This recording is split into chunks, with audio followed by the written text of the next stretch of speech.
speriamo che sia una stagione bella, perché fin qui le premesse non sono state buone, è stato maltempo da metà aprile fino ad adesso.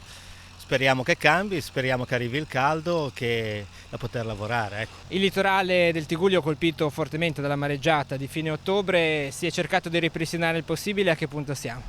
Ci sono stati molti danni, sopra 1.700.000 euro per tutti gli stabilimenti balneari, tutti gli stabilimenti hanno avuto danni.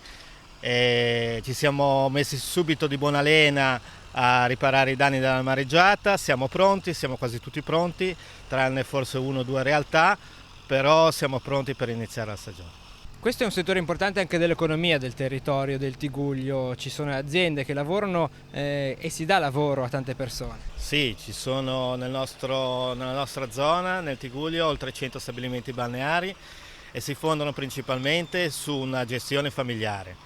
Che dà lavoro appunto a molte persone. Se funziona il turismo balneare, funziona tutta la cittadina da un punto di vista turistico.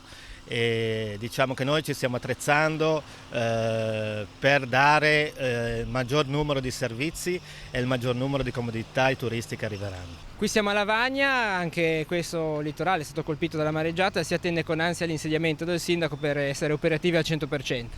Sì, attendiamo con ansia l'insediamento del nuovo sindaco. Intanto faccio i complimenti al dottor Mangiante. Chiediamo al nuovo sindaco una maggiore attenzione rispetto alle amministrazioni precedenti a riguardo alla difesa della costa.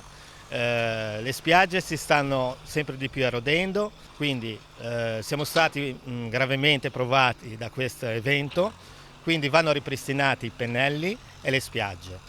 Quindi auspichiamo anche una maggiore manutenzione delle spiagge, maggiori ripascimenti e la difesa delle coste allungando i pennelli e facendo delle dighe soffolte.